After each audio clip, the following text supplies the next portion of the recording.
नमस्कार। एडॉट फिजिक्स में आप सभी का बहुत बहुत स्वागत है। मेरा नाम है कोमल प्रसाद दास और आज हम लोग स्टैटिस्टिकल मैकेनिक्स के बारे में पढ़ने वाले हैं।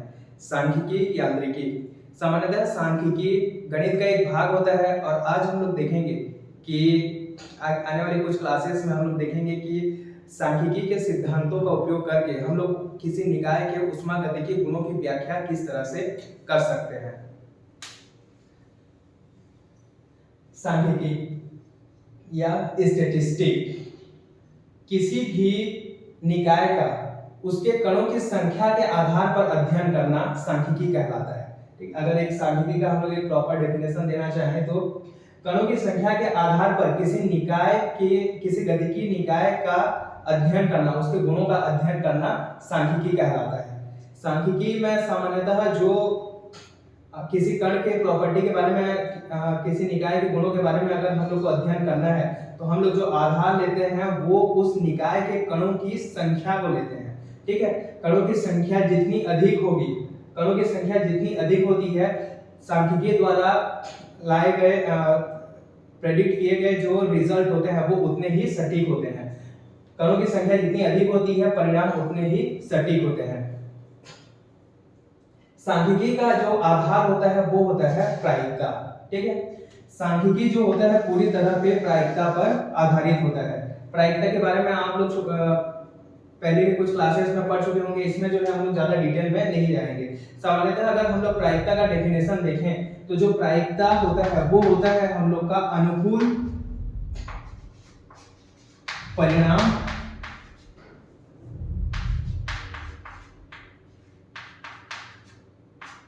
बटे संभावित कुल परिणाम।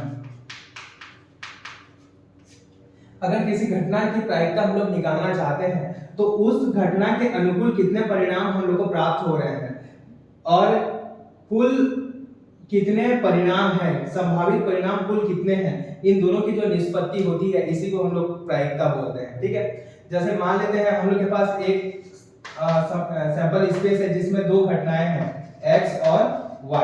ठीक है, अगर हम लोग किसी घटना x के होने की प्रायिकता निकालते हैं, अच्छा सबसे पहले तो कुल जो संभावित परिणाम या कुल परिणाम कितने हो जाएंगे,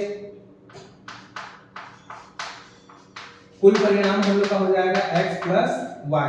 अगर हम लोग देखें x के किसी घटना x के होने की अगर प्रायिकता हम लोग देखें तो ये क्या हो जाएगा x बटे x प्लस y, और किसी घटना y के होने की जो प्रायिकता है वो क्या हो जाएगा हम लोग का y बटे x प्लस y।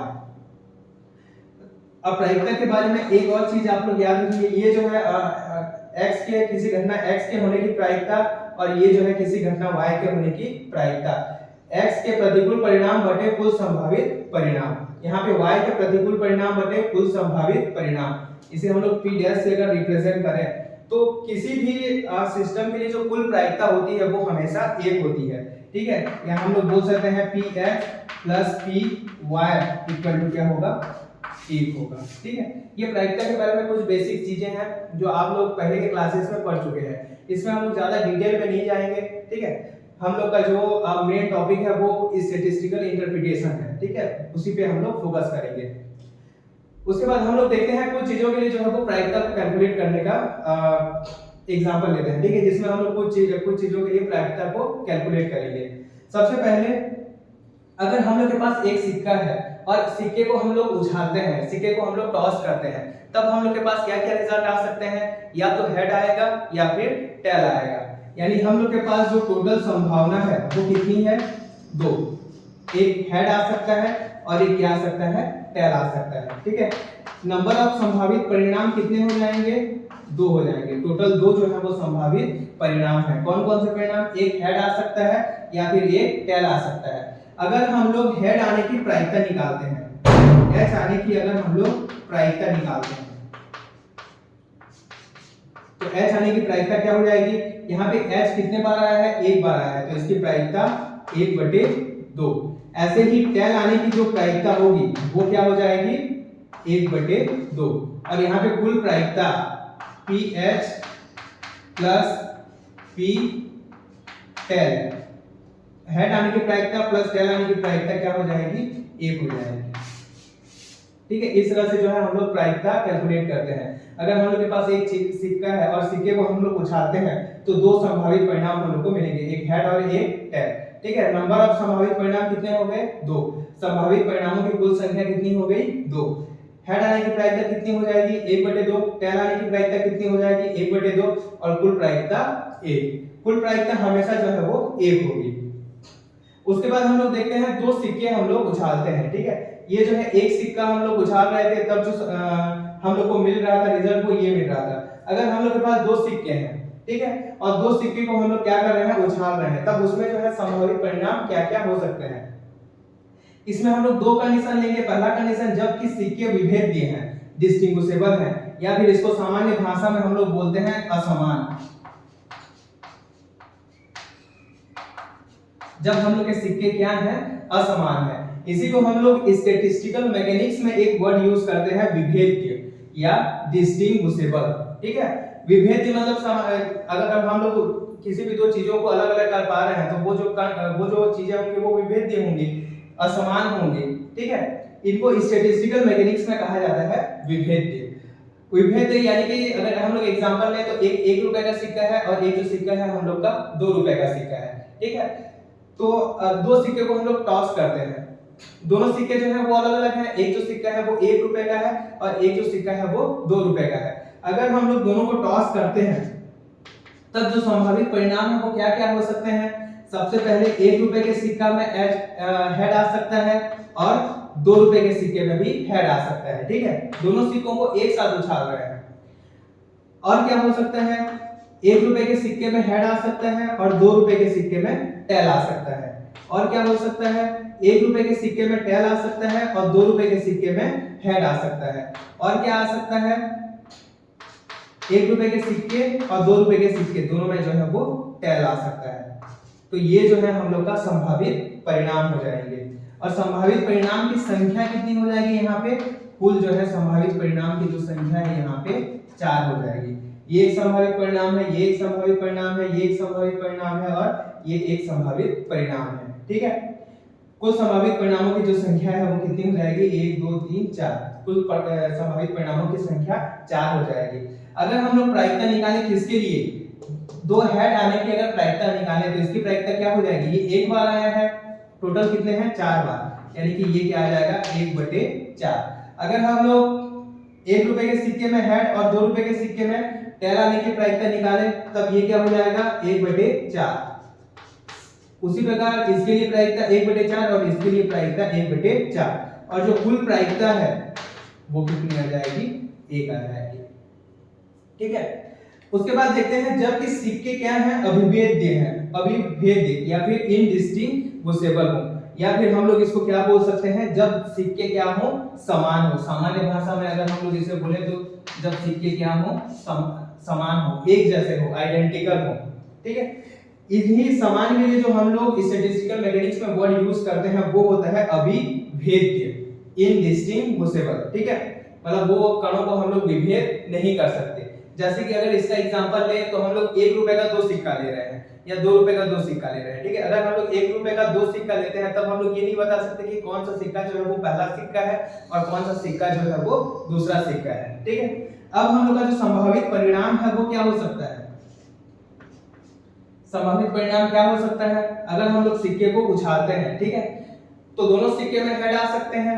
ठीक है, दोनों में हेड आ सकते हैं, या फिर एक सिक्के में हेड आ सकता है और एक में क्या आ सकता है, टेल आ सकता है। ठीक है, और दोनों में क्या आ सकते हैं, टेल आ सकते हैं, यानी कि ये 3 जो है पॉसिबल घटनाएं होंगी। ठीक है, या तो दोनों सिक्कों में हेड आएगा या एक सिक्के में हेड आएगा, एक सिक्के में टेल आएगा, और या फिर दोनों सिक्कों में क्या आएगा, टेल आएगा। ये जो है हम लोग के संभावित परिणाम है। तो यहाँ संभावित परिणामों की कुल संख्या कितनी हो जाएगी, 3 हो जाएगी।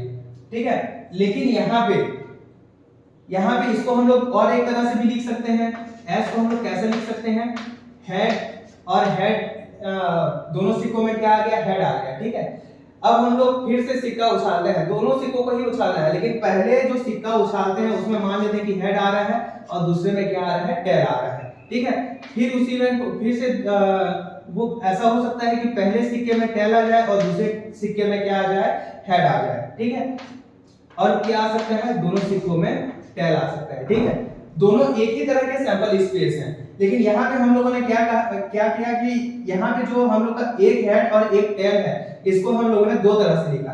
पहले हेड आया उसके बाद टेल आया, और या पहले टेल आया और उसके बाद हेड आया। इस तरह से दो तरह से इसको लिख सकते हैं, ठीक है। अगर हम लोग सिर्फ निकाय के आगे हम लोग देखेंगे, यहाँ पे हम लोगों ने जो है वो सिक्का पहले हेड आया पहले टेल आया को इग्नोर किया। हम लोगों ने ये देखा कि सिर्फ हेड और टेल आया है। इस तरह के गुणों के लिए हम लोग स्थूल वर्ड का यूज करेंगे आगे देखेंगे, ठीक है। ये जो होगा इसे हम लोग बोलेंगे स्थूल अवस्था, और इस तरह के जो परिणाम होंगे उनको हम लोग बोलेंगे सूक्ष्म अवस्था बोलेंगे, ठीक है। आगे ये क्या है समझ में आ जाएगा, ठीक है। ये इसे हम लोग बोलेंगे स्थूल अवस्था और इसे हम लोग बोलेंगे सूक्ष्म अवस्था। सूक्ष्म अवस्था इसीलिए बोलेंगे क्योंकि इस स्थूल अवस्था के दो अतिरिक्त परिणाम हैं ये, ठीक है। एक हेड और एक टेल आने की जो एक हेड और एक टेल आया है, इसमें पहले हेड आया है दूसरे में टेल आया है, पहले में टेल आया है दूसरे में हेड आया है। इसी को हम लोग दो अलग-अलग तरीके से लिखे हैं। इस तरह अगर हम लोग लिखते हैं तो इसे हम लोग बोलते हैं स्थूल अवस्था, और इस तरह से अगर हम लोग लिखते हैं तो इसे हम लोग बोलते हैं सूक्ष्म अवस्था। आगे इसके बारे में देखेंगे। फिर से टोटल कितनी घटनाएं हो गई, 4 घटनाएं हो गई, ठीक है। जो नंबर ऑफ परिणाम है वो कितने हो गए, 4। और जब कभी भी हम लोग प्रायिकता निकालते हैं तब हम लोग सूक्ष्म अवस्थाओं की संख्या को आधार मानते हैं, ठीक है। सूक्ष्म अवस्थाओं की संख्या को आधार मानेंगे। यहाँ स्थूल अवस्था की संख्या को आधार नहीं मानेंगे, यहाँ पे सूक्ष्म अवस्था की संख्या को जो है वो आधार मानेंगे। और यहाँ पे अवस्थाओं की कुल संख्या कितनी हो गई, 4 हो गई। यानी इसके आने की प्रायिकता कितनी हो जाएगी, 1/4। इसके आने की प्रायिकता 1/4, इसके आने की प्रायिकता 1/4 और इसके आने की प्रायिकता 1/4, ठीक है। यानी कि इन सूक्ष्म अवस्थाओं की जो प्रायिकता है वो कितनी हो जाएगी, 1/4 1/4 1/4 और 1/4। लेकिन यहीं पे हम लोग स्थूल अवस्था को अगर हम लोग देखें तो इस स्थूल अवस्था की जो प्रायिकता होगी वो 1/4 होगी, और इस स्थूल अवस्था की प्रायिकता भी 1/4 होगी। लेकिन क्योंकि इस स्थूल अवस्था में दो सूक्ष्म अवस्थाएं हैं, ठीक है, तो इन दोनों को अगर हम लोग ऐड कर दें तो क्या आ जाएगा, 2/3 आ जाएगा। यानी इसके आने की जो प्रायिकता है वो क्या हो जाएगी, 2/4 हो जाएगा ये, ठीक है। 2/4 हो जाएगा या फिर 1/2, ठीक है।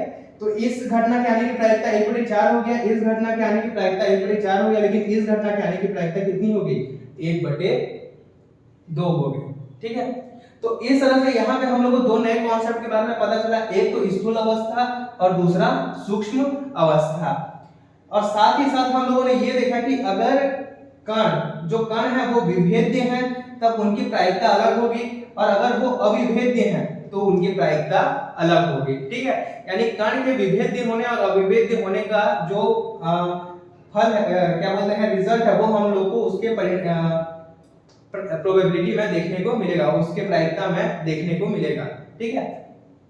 विभेद्य कणों के लिए प्रायिकता अलग होती है और अविभेद्य कणों के लिए प्रायिकता अलग होती है, ठीक है। साधारणतः स्टैटिस्टिकल मैकेनिक्स में आगे हम लोग देखेंगे कि विभेद्य कणों के लिए हम लोग मैक्सवेल बोल्ट्जमैन सांख्यिकी या फिर क्लासिकल स्टैटिस्टिक्स का जो है वो यूज करते हैं, ठीक है, चिर सम्मत सांख्यिकी का उपयोग करते हैं। जबकि अविभेद्य कणों के लिए हम लोग क्वांटम सांख्यिकी, जिसके अंतर्गत बोस आइंस्टाइन सांख्यिकी और फर्मी डिराक सांख्यिकी का यूज करेंगे।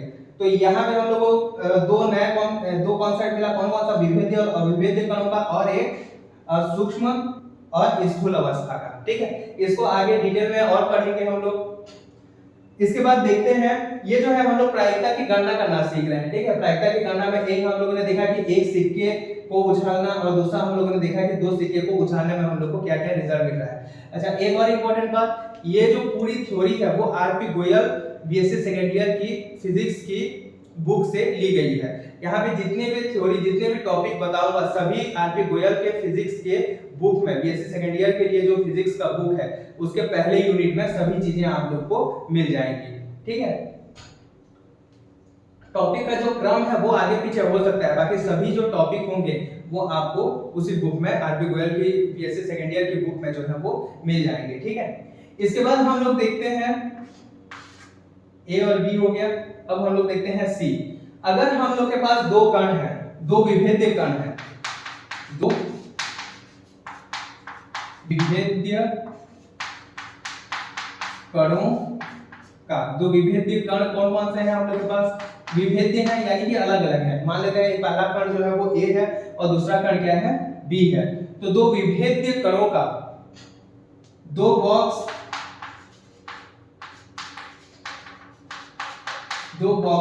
A और B में क्या करना है, हम लोग को वितरण करना है। ठीक है, दो बॉक्स A और B में इसका हम लोग क्या करना चाहते हैं, वितरण करना चाहते हैं। ठीक है, इसी टेबल को आगे बढ़ाएंगे।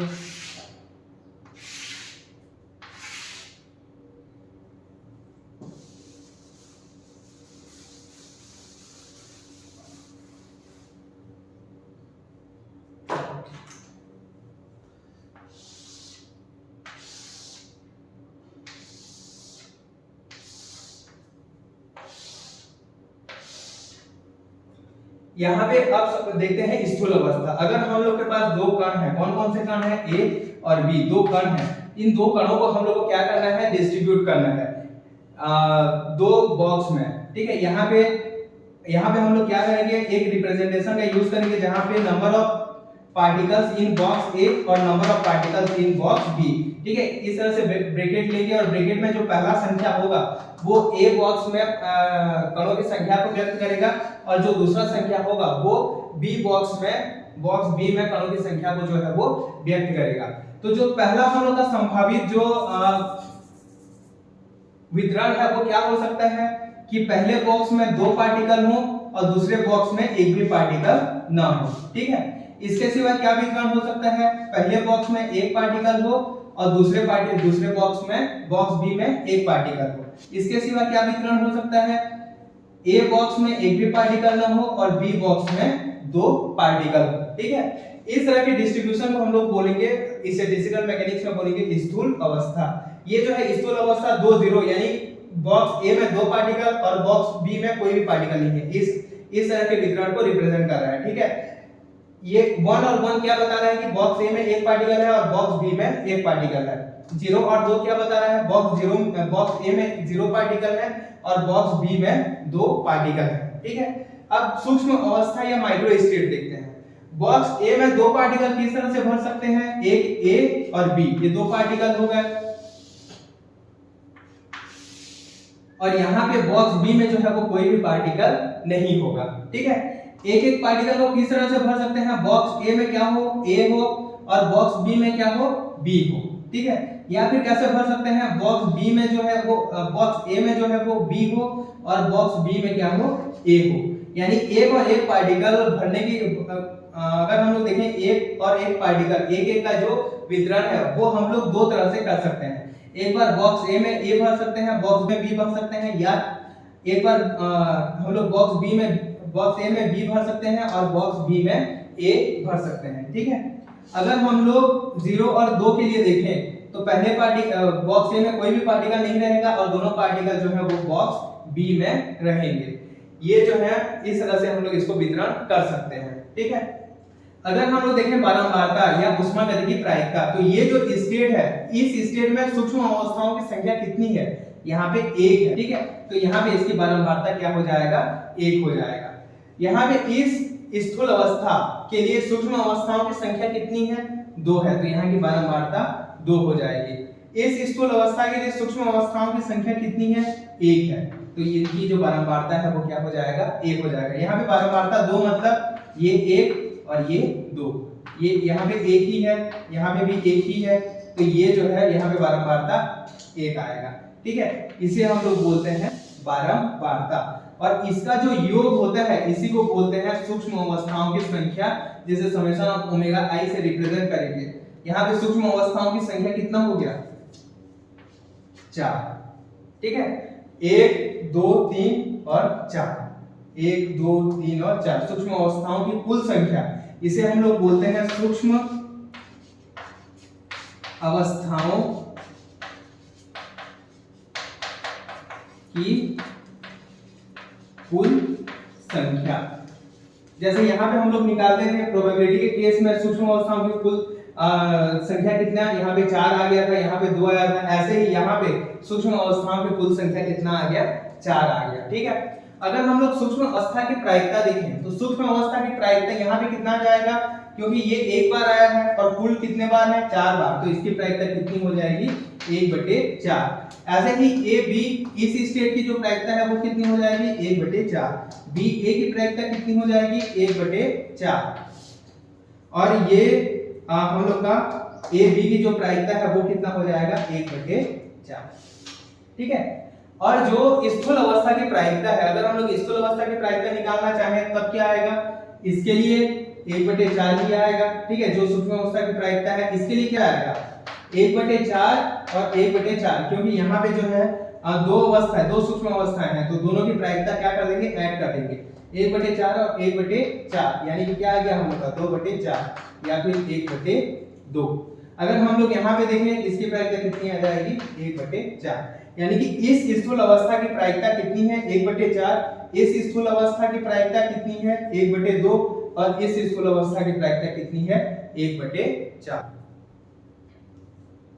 तो इस तरह से हम लोग क्या कर सकते हैं, दो कणों को जो है दो बॉक्स में जो है वो वितरण कर सकते हैं। ठीक है। ये इंपॉर्टेंट है। यहाँ जो क्या बोलते हैं, आगे कुछ चीजें हम लोग पढ़ेंगे, जैसे कि most probable state. Most probable state क्या होता है, ऐसी अवस्था जिसकी प्रायिकता सबसे अधिक होती है। यहाँ पे सबसे अधिक प्रायिकता किसकी है, इसकी 1/4 है, इसकी 1/4 है, इसकी प्रायिकता 1/2, यानी कि इसकी प्रायिकता सबसे अधिक होती है। यानी कि जो अवस्था 1 और 1 है इसकी प्रायिकता सबसे अधिक होगी। सबसे कम प्रायिकता किसकी होगी, 0 और 2, या फिर 2 जो की जो प्रायिकता है 1/4 1/4, सबसे कम जो प्रायिकता है वो इसकी होगी। इस तरह की अवस्था को हम लोग बोलते हैं न्यूनतम संभाव्य अवस्था।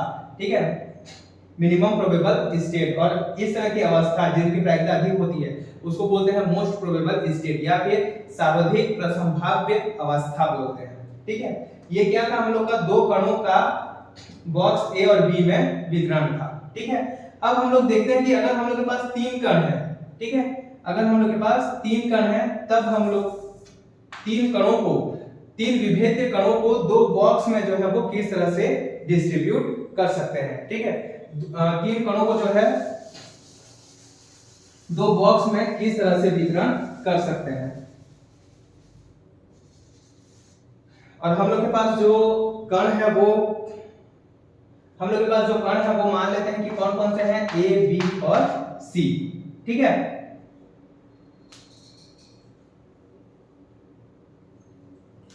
ए बी और सी। अब मान लेते हैं सबसे पहला जो डिस्ट्रीब्यूशन हो सकता है वो क्या हो सकता है, 3 और 0, यानी बॉक्स ए में जो है वो 3 पार्टिकल होंगे,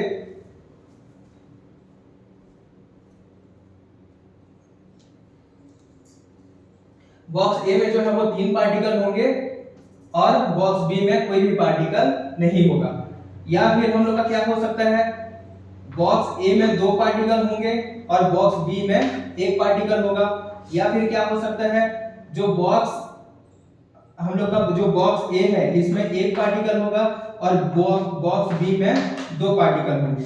या फिर क्या हो सकता है, बॉक्स ए में एक भी पार्टिकल नहीं होगा और बॉक्स बी में जो है वो 3 पार्टिकल होंगे। यानी कि अगर इसको हम लोग सूक्ष्म अवस्था में इसका वितरण देखें,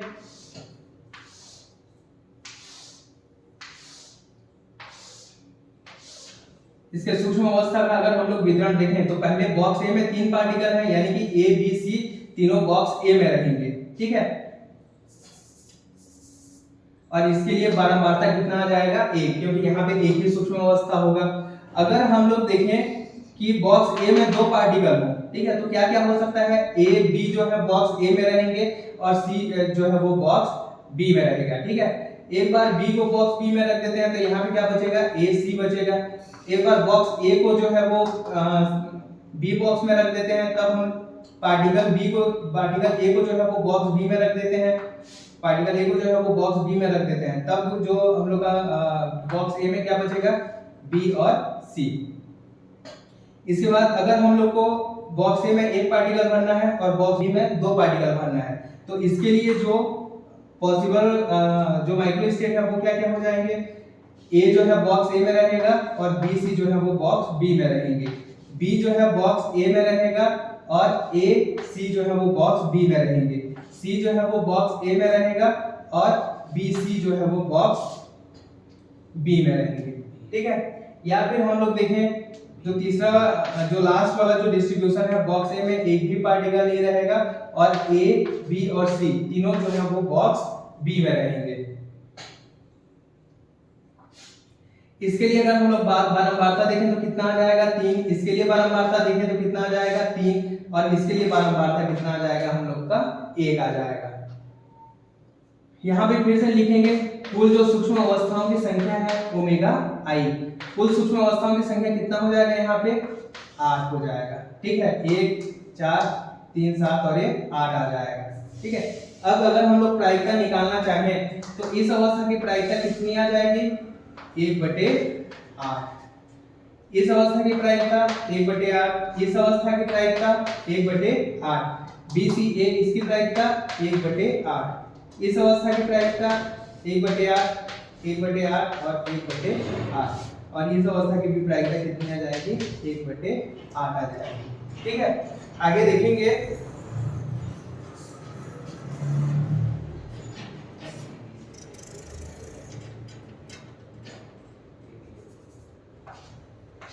बी और ए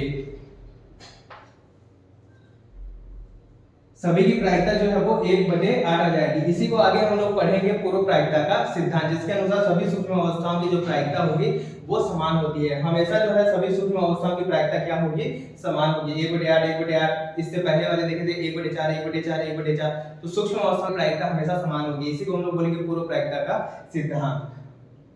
उसके बाद देखते हैं फिर से स्थूल अवस्था की प्रायिकता। तो स्थूल अवस्था 3 0 के लिए जो प्रायिकता है वो कितनी आ जाएगी 1/8। स्थूल अवस्था 2 1 के लिए जो प्रायिकता है वो कितनी आ जाएगी 1/8 1/8 1/8। ठीक है, 3 बार जोड़ दिए 1/8 1/8, या फिर इसे लिखा जाता है बारंबारता बटे कुल प्रायिकता। क्या आ जाएगा 3/8। तो ये जो है इसके लिए प्रायिकता हो गई 1 और 2। इस स्थूल अवस्था के लिए भी प्रायिकता कितनी आ जाएगी 1/8 1/8 धन 1/8 इक्वल टू 3/8। ठीक है, और अवस्था 3 के लिए जो प्रायिकता है वो कितनी आ जाएगी 1/8। फिर से यहाँ हम लोग देखते हैं मोस्ट प्रोबेबल स्टेट अगर देखें सर्वाधिक प्रसंभाव्य अवस्था, तो यहाँ पे जो है सर्वाधिक प्रसंभाव्य अवस्था 2 होंगी। 2 1 और 1 2 दोनों की प्रायिकता कितनी है 3/8 3/8 मैक्सिमम है। ठीक है, और न्यूनतम प्रसंभाव्य अवस्था कितने होंगे 2 0 3 और 3 0, ये जो है न्यूनतम प्रसंभाव्य अवस्था होंगे। ये होता है हम लोग का 3 विभेद्य कणों का 2 बॉक्स ए बी में वितरण। इस अगर स्थूल अवस्था देखें तो 3 0 आ सकता है, बॉक्स ए में 3 पार्टिकल, बॉक्स बी में एक भी पार्टिकल नहीं होगा। 2 और 1 आ सकता है, 1 2 आ सकता है और 0 3। ये जो है डिस्ट्रीब्यूशन है, इसको हम लोग क्या बोलेंगे स्थूल अवस्था बोलेंगे। इस तरह के डिस्ट्रीब्यूशन को हम लोग बोलेंगे सूक्ष्म अवस्था। ये उसकी बारंबारता और ये जो है प्रायिकता, हर सूक्ष्म अवस्था के लिए प्रायिकता, और ये जो है स्थूल अवस्था के लिए प्रायिकता। अब हम लोग देखते हैं और जो हम लोग के लिए सबसे ज्यादा इंपॉर्टेंट है वो है 4 कणों का 2 बॉक्स में वितरण। अगर हम लोग के पास 2 बॉक्स हैं और कितने कण हैं 4 कण हैं, ए बी सी और डी 4 कण हैं हम लोग के पास, और इन 4 कणों को हम लोग को 2 बॉक्स में जो है वो वितरण करना है। तो किस तरह से जो है हम लोग डिस्ट्रीब्यूशन कर पाएंगे। अभी जिस तरह से हम लोगों ने 1 और 2 पार्टिकल के लिए किया, उसी तरह से हम लोग को 4 पार्टिकल के लिए भी वितरण करना है। सबसे पहले इसके लिए हम लोग देखेंगे सूक्ष्म अवस्थाओं की संख्या। स्थूल अवस्थाओं की संख्या देखेंगे, स्थूल अवस्था जो है वो क्या क्या हो सकते हैं। उसके बाद देखेंगे सूक्ष्म अवस्था, और उसके बाद बारंबारता। बारंबारता सामान्यतः क्या होता है, या फिर आगे इसी को हम लोग बोलेंगे ऊष्मागतिकी प्रायिकता बोलेंगे। तो ये जो ऊष्मागतिकी प्रायिकता होता है वो क्या होता है, एक स्थूल अवस्था में कितनी सूक्ष्म अवस्थाएं होती हैं, इसी को हम लोग बोलते हैं बारंबारता या ऊष्मागतिकी प्रायिकता। उसके बाद सूक्ष्म अवस्था की प्रायिकता, यहाँ पे जितनी भी सूक्ष्म अवस्थाएं होती हैं उनकी प्रायिकता। और हम लोग आगे देखेंगे पूर्व प्रायिकता का सिद्धांत, जिसके अनुसार सभी सूक्ष्म अवस्थाओं की जो प्रायिकता होती है वो बराबर होती है। सबसे पहले देखते हैं जो सबसे पहला पॉसिबल जो डिस्ट्रीब्यूशन हम लोग क्या देख रहे हैं, 4 विभिन्न कण ए बी सी और डी को दो बॉक्स में हम लोग को क्या करना है, वितरित करना है, दो बॉक्स में जो है इनका डिस्ट्रीब्यूशन करना है। पॉसिबल डिस्ट्रीब्यूशन क्या क्या हो सकता है, सबसे पहले बॉक्स ए में जो है वो 4 पार्टिकल होगा, बॉक्स ए में जो है वो 4 पार्टिकल होगा और बॉक्स बी में जो है वो एक भी पार्टिकल नहीं होगा। ठीक है, इसके लिए सूक्ष्म अवस्थाओं की संख्या, अगर सूक्ष्म अवस्था देखें, माइक्रोस्कोपिक डिस्ट्रीब्यूशन अगर हम लोग देखें तो क्या आ जाएगा, ए बी सी और डी चारों जो है वो बॉक्स ए में रहेंगे और बॉक्स बी में जो है वो कोई भी पार्टिकल नहीं रहेगा। तो ये हम लोग का पहला डिस्ट्रीब्यूशन हो गया। उसके बाद दूसरा डिस्ट्रीब्यूशन क्या हो सकता है, पहले बॉक्स में या फिर बॉक्स ए में जो है वो 3 पार्टिकल रहेगा और बॉक्स बी में जो है वो 1 पार्टिकल रहेगा। इसके लिए वितरण किस तरह से हो सकता है, बॉक्स ए में 1 पार्टिकल क्या रख सकते हैं, ए रख सकते हैं और बाकी जो 3 पार्टिकल होंगे बी सी और डी वो बॉक्स ए में रहेंगे। बॉक्स बी में जो है पार्टिकल बी को रख सकते हैं और बॉक्स ए में जो पार्टिकल बचेगा क्या बचेगा, ए सी और डी। बॉक्स बी में पार्टिकल सी को रख सकते हैं तो बॉक्स ए में कौन सा पार्टिकल बचेगा, ए बी और डी। बॉक्स बी में डी पार्टिकल रख सकते हैं तो बॉक्स ए में हम लोग का कौन कौन सा पार्टिकल रहेगा, ए बी और सी। यानी कि 3 और 1 वितरण के लिए हम लोग के पास कितनी सूक्ष्म अवस्थाएं हैं, 4 सूक्ष्म अवस्थाएं। उसके बाद देखते हैं बॉक्स ए में 2 पार्टिकल और बॉक्स बी में 2 पार्टिकल। इस तरह से भी हम लोग डिस्ट्रीब्यूट कर सकते हैं। तो बॉक्स ए में 2 पार्टिकल ए और बी मान लेते हैं बॉक्स ए में है तो यहाँ पे क्या बचेगा, बी और सी बचेगा। मान लेते हैं कि ए और सी जो है वो बॉक्स ए में है तो यहाँ पे हम लोग को क्या बचेगा, बी और डी बचेगा। मान लेते हैं ए और डी जो है वो बॉक्स ए में है तो यहाँ पे हम लोग का क्या बचेगा, बी और सी बचेगा बॉक्स बी में। अब ए खत्म हो गया, ए के साथ बी, ए के साथ सी, ए के साथ डी आ गया। अब देखते हैं बी के साथ ये तो आ चुका है और बी के साथ बी नहीं आएगा, यानी बी के साथ क्या आएगा, सी। बी और सी जो है वो बॉक्स ए में है, यानी कि हम लोग का ए और डी जो है वो बॉक्स बी में होंगे। बी और डी बॉक्स ए में है तो यहाँ पे हम लोग का ए और सी जो है वो बॉक्स बी में आ जाएगा। अगर हम उसके बाद बी सी और डी बचा है, बस सी डी जो है वो कहाँ पे रहेंगे, बॉक्स ए में रहेंगे। तो हम लोग का ए और बी जो है वो बॉक्स बी में रहेगा। ठीक है, इसके सिवाय कोई डिस्ट्रीब्यूशन पॉसिबल है क्या, नहीं होगा। ठीक है, करके देखना, इसके सिवाय और डिस्ट्रीब्यूशन जो है वो पॉसिबल नहीं होगा।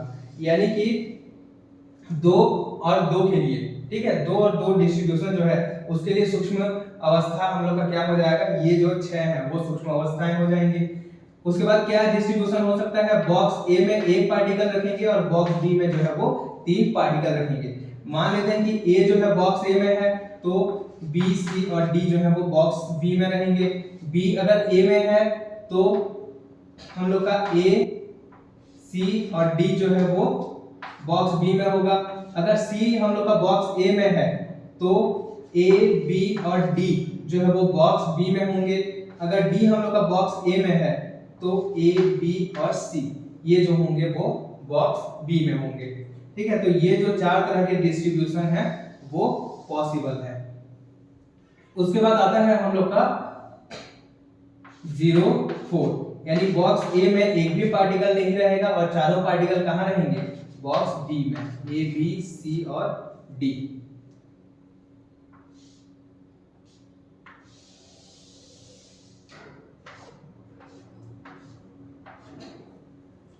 अगर हम लोग बारंबारता देखें या ऊष्मागतिक प्रायिकता देखें तो इसके लिए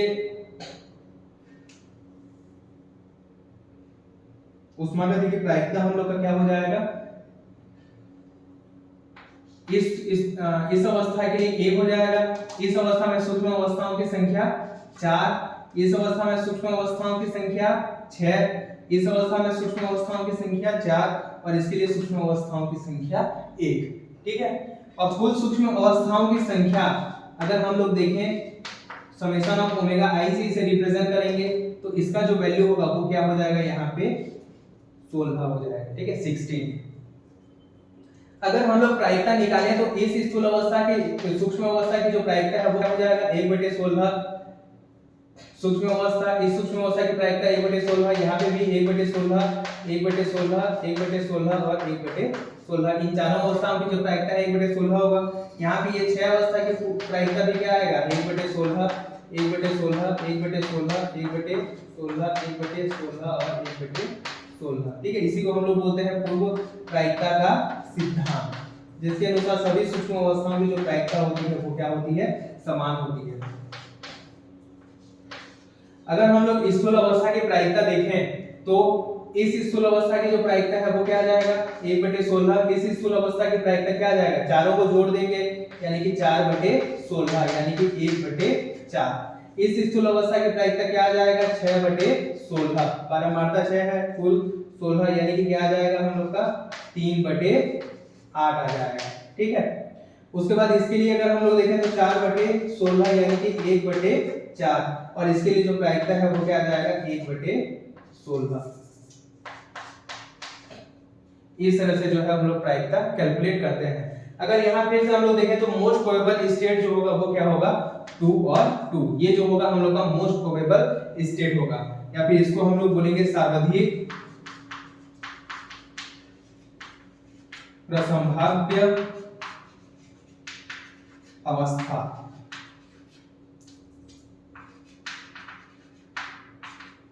मोस्ट प्रोबेबल स्टेट क्यों, क्योंकि इसकी प्रायिकता जो है वो 3/8 सबसे अधिक होगी। 1/4 और 3/8 में कौन सा बड़ा होगा, 3/8 जो है वो बड़ा होगा, यानी उसकी प्रायिकता सबसे अधिक होगी। और सबसे कम प्रायिकता किसकी होगी 0, 4 और 4, 0, जिसकी प्रायिकता कितनी है 1/16, 1/16। इसे जो है एक बार खुद से इस टेबल को खुद से एक बार भरने का प्रयास करें, ठीक है। साथ ही साथ अगर हम लोग को पांच विभिन्न कणों को 2 बॉक्स में भरना है तब जो संभावित डिस्ट्रीब्यूशन है वो क्या क्या हो सकते हैं, इसे भी आप लोग घर में प्रैक्टिस कीजिए, ठीक है। अब इसी से आगे जो है हम लोग जो स्टैटिस्टिकल की कुछ इंपॉर्टेंट थ्योरीज को जो है वो व्युत्पन्न करेंगे, ठीक है। इसी से जो है वो कुछ रिजल्ट जो है हम लोग लेंगे और थर्मोडायनामिक की थ्योरी बनाएंगे, ठीक है।